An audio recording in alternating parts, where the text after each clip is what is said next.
What's up, fight fans? MMA Locker Room here. Mills Young, that is, part of Tony Picks. And we're about to go over this week's fights that's going to finish and go the distance, the overs and unders, and get through all the numbers. Now, look, last event, how'd you guys do? Let's talk about it. I mean, our overs and unders, we pretty much smacked it out the park, man. We only missed one fight that didn't go the distance that we called. I think it was the Peyton Talbot versus Ronnie Barcelos, man.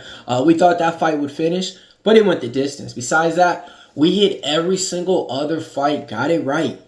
Called it by the decision, called it if it was going to get finished and everything. So, man, I can't ask for anything more on that because that's what we want to do here. We're trying to give you guys the best ways how to bet the fights, if they're going the distance or if they're going to finish, you know. Of course, you know, you guys can bet on the fighters too as well. And if you guys, you know, see who I'm leaning on in the picks in between, of course, you can catch some good gems in there. On those, we went 8-4, you know. Predicted some good dogs to win. Gave you guys Alien Perez. Gave you guys Merab Divashali, big underdog, you know, and still. But we did lose on some picks. Lost on Jamal Hill. Lost on Peyton Talbot, big favorite, you know. And then lost on Zachary Reese as well. And then there was one other fighter out there, too. Well, man, big favorite. Maureen Gaffarov got the job done. So, you know, we went 8-4 in our picks. But, I mean, 12-1 on our fights not to go the distance, because that's what we're all about here, man. And if you guys want my exclusive picks, what you need to do is head on over to the website at TonyPicks.com. Get my premium picks, man. I got a few bets up there for you guys for this week's UFC Fight Night card, headlined by Israel Adesanya taking on Nasruddin Imavov. So stay tuned, and let's go over the overs and unders and get to the numbers. All right, man, first fight taking place. We got Hamdy Abdullah taking on Jamal Pogues. So in this one, they got the over and under at a 2.5 at a -250. The under 2.5 is at a +190. All right, so in here, the matchup-wise, I think this one's going to get over. None of these guys have that one-punch knockout power stuff. If anybody does get finished, it's probably going to be in the later round. So I'm going to go ahead and go with the overs on this one. I like the over 2.5 right here. The fight goes the distance at a -210. And I think Hamdy Abdullah will get the job done and win. All right, next fight taking place, man. Bogdan Grad taking on Lucas Alexander. The over and under. All right, the over 2.5 is going to be at a -105. The under 2.5 is going to be at a -125. They got fight going the distance in this one at a +117. Now, when we talk about both these fighters, Bogdan Grad's making his UFC debut, coming from the Dana White Contender Series, okay? Went the distance in a tough fight just to get into the contract. Lucas Alexander was a big favorite in his last fight out. He didn't get the job done. He's a talented striker, though. I like Lucas Alexander in this fight, and I do think this gets over that 2.5 as well. So go ahead. I'm going to take Lucas Alexander in this one, and I'll take the over in that one, all right? Next fight taking place. Women fight, man. It's the first women's fight ever in Saudi Arabia, okay? And we got a good one, man. We got Jasmine Jasudavicius taking on Mayra Silva. They got the over 2.5 at a -330. The under 2.5 is going to be at a +240. The finishability for Mayra Silva cannot be taken lightly, okay? She has submissions from every single different position. Arm bars, chokes, Darce chokes. Anything. She grabs your limb and she just grabs it and she's snatching it off. But Jasmine Jasudavicius, this is her weight class. This is her division. She's like a what? -2-1 favorite in here. I think she should be able to get the job done, but I'll be honest with you, man. Usually women fights are chalked going over because they're supposed to go the distance. And here, there's no way I feel safe in any Mayra Silva fight. Give me the under in here and give me fight not going the distance, man. Nice plus money price tag too. Yeah, man. I don't think this one's going the distance at all. All right, next fight taking place. I don't think this one's going the distance at all. Terrance McKinney taking on Damir Hadzovic. They got the over 1.5 at plus money, +190, and the under 1.5 is at a -250. Terrance McKinney's a -425 favorite, all the way up to a -500 on some books. Damir Hadzovic's been on a 2-year layoff, and he's probably about 39 years old. Terrance McKinney is a guy who's a first-round fighter, explosive hands, puts people's lights out. I think he's going to be able to get it done in the first round. If not, he usually towers out and slows down drastically in that second round. So give me the under in this one. I don't think this one's going the distance. I would be playing the under 1.5. You know, I think Terrance McKinney will win in that first or early second round. If not, hey, man, it could go either way because sometimes when he gets out there, man, He's been finished multiple times in fights as well, but I think Terrance McKinney really gets the job done in here. I think he probably wins by submission as well. All right, man, next fight taking place. If you guys are liking this content, I need you guys to hit the like button, hit the comments for me, and see what we got going, man, because I'm cooking up overs and unders, going through all the fights by the numbers. All right, man. Next fight taking place. We got Shamil Gaziev taking on Thomas Petersen. Shamil Gaziev, big favorite in the spot, minus 340. They got the over and unders at minus 175 at 1.5 rounds. And then the under is going to be plus 135. Shamil Gaziev is an explosive fighter that puts it all out there in the first round. He's going to be the bigger guy, bigger size, bigger reach advantage. Thomas Petersen kind of goes for the takedowns. You know, he's not going to be the guy that's going to be out there striking with the strikers. The over 1.5 is a way to look. I do think this gets over. Just because Shamil Gaziev went to the decision in his last fight out as well. But I'll go with Shamil Gaziev to win. And then give me the over 1.5. But I don't think this fight's going the distance, though. You know? So, yeah. I do think you can get paid in it multiple ways. You know, I think you can take the over 1.5. But, you know, safest bet that I'm going to be giving out is probably not going the distance in that one. Shamil Gaziev should get his hand raised, too. Since Saudi Arabia, he should have the fans out there for him. All right, man. We got Ziam taking on Mike Davis. It's going to be a banger right here, okay? Mike Davis is like a minus 140 favorite on the book, plus 114 for Ziam.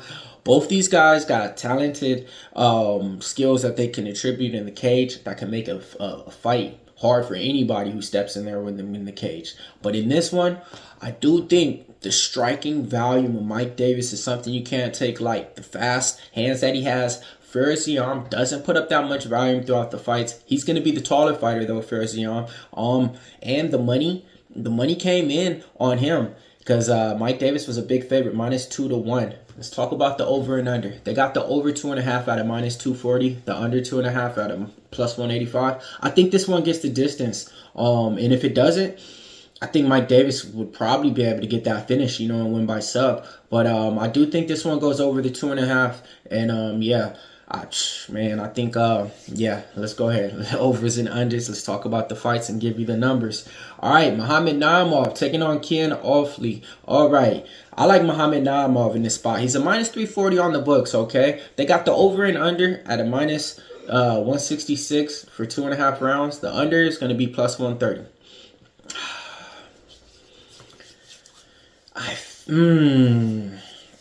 Naimov's explosive. He's been able to finish multiple opponents. Tajikistan fighter. Oh, man. I think this one ain't going the distance, folks. Yeah, I think this one definitely ain't going the distance in here. And then I like Naimov as well. I think he definitely gets it done. I think he's just better than his opponent on all floors. His opponent came from the Ultimate Fighter in a season I wasn't impressed with. Then he took a loss against Mayra Santos. So, yeah, man, I think Naimov gets this one done. Next fight taking place, we got Said Nurmagomedov taking on Vinicius Oliveira.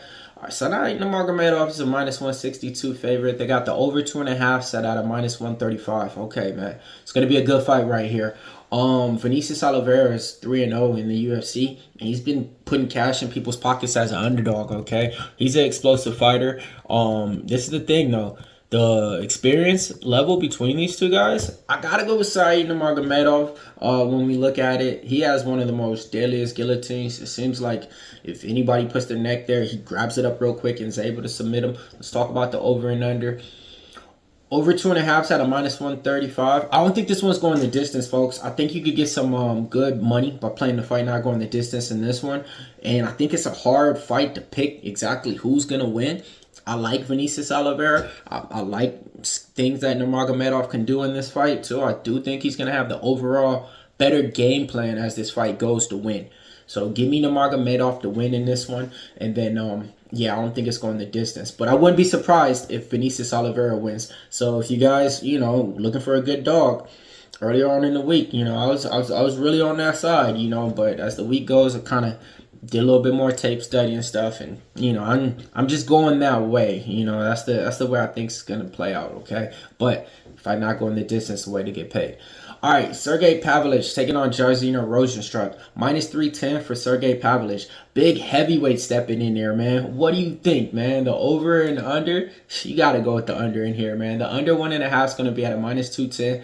I think this one probably gets finished within first round, second round. Jairzinho Rozenstruik, he's a counter striker that has power in his hands. Talented kickboxer. Sergei Pavlovich likes to cut off the corner in the cage, comes forward with aggressive boxing as well. Give me the under in here. Earlier on in the week, I was liking the dog. Now I got to switch it up, man. I like Sergei Pavlovich to get it done in this one. All right, man. Next fight taking place. We got Nurmagomedov taking on Michael Page. Man, it's going to be a good one. The one-eyed pirate fighter, Nurmagomedov, is back in the cage, okay? He's a -210 favorite on some books. Some you can get him at a -180, -190. They got the over 2.5 at a -230, the under 2.5 at a +175. That's the way to get paid. Take the over. Take the fight going the distance, man. It's hard to predict really who's going to win. I see both paths for both these fighters to win. Keys to victory on both sides. Michael Venom Page has an awkward stance that is hard for any fighter to deal with, okay? Any fighter to deal with. He's fighting at middleweight for his first time, so a lot of people are holding that against him. I don't look at it as that. I look at it as, man, he might fight here and they might say, dang, man, he looks so much better at this weight class than he did at welterweight. He should have did this a long time ago. They never mention that at all. All they say is, he's going to be outpowered. He's going to be the smaller guy, this and that. Guys don't understand, though, the way that Michael Venom Page fights. It's hard for anybody to get a good read on him and beat him. But Nurmagomedov might have that recipe because the way that Michael Venom Page likes to keep his lead leg out in that karate type stance, dart back and forth, Magomedov is just going to be kicking the shit out of it. Why? Because he's an explosive Muay Thai striker, okay? And that's where his background comes from, okay? So I do think Nurmagomedov's going to be able to touch him up with the strikes, but on the boxing, he keeps his hands low and he's always getting hit. Magomedov is. Michael Venom Page is going to dart in with punches and stuff. Man, it's crazy. This fight could go either way, folks. Well, all right, so it's either going to be Magomedov wins by decision or Michael Venom Page by knockout, man. Like, it's crazy, man. So, and this is a great fight because both these guys are good strikers. So this is what I kind of tell people. Don't try to bet every fight and make money on some fights. Just sit back, watch, and enjoy. This is one to sit back, watch, and enjoy. You know what I mean? Because, yeah, it's so many things that can go in this fight. All right, man, main event time. We got Israel Adesanya taking on Imavov. Before I get to the picks and all that, smash the like button for us. Hit the comments for us up right now if you're watching this on Tony Picks. We over here giving you guys free insights on all the fights and everything over here on the website. The least you could do is hit the likes and hit the comments for us up. All right, man. Let me know who you guys are betting on this week, okay? All right, Israel Adesanya. Headline this fight night card. Used to always fight on pay-per-views. Former champion. I love it. Because when he was fighting on fight nights before, we was getting great shows. Imavov has been on a warpath. Multiple wins over good opponents in the division, okay? Wins over Brandon Allen, Jared Cannonier. And in this one, I do think the price is right on either of these fighters. I like Israel Adesanya to get it done. But then again, I do see a path to where Imavov can win late rounds. Why? Because, man, I was just watching this tape. And like Israel Adesanya in these late rounds, he's always getting hurt. I'm talking about way back from when he fought Kevin Gastelum. When he fought Kevin Gastelum, he almost got finished in the 4th round. And then he came back. So same thing happened later with Alex Pereira. Same thing happened with Dricus du Plessis in the 4th round. When he gets to that 4th or 5th round, he takes damage and doesn't recover well, man. So the over and under. Let's get to it. -200 for the over, 4.5 rounds. Under is going to be +154, and that's under 4.5. I think this fight goes the distance because I do think Israel Adesanya is going to stay kind of on the side and, just get back to the striking and not go into a war. I think he's going to go out there and try to be like, all right, let me look good and smooth and try to take less damage and win that way. Because that was the way that he used to fight when he first came out in the UFC. Then he kind of went away from that and was just going in there and piecing everybody up, giving explosive fights. In this one, I do think it goes the distance, so that's the way I'll be playing it. All right, man, so MMA Locker Room here. If you guys want to get my exclusive picks on everything that I'm betting on in this week and everything going forward, all you need to do is hit us up right here on the website. I'm putting together my UFC Fight Night pack for you guys. Going to go over, which picks I like, which rounds exactly I'm betting on, that's where you can get my exclusive content right over here at Tony Picks. All right, Mills Young here. Smash the like button. Hit the comments up for us. See you guys next time. MMA Locker Room going over the overs and unders, fights by fights, each by the numbers.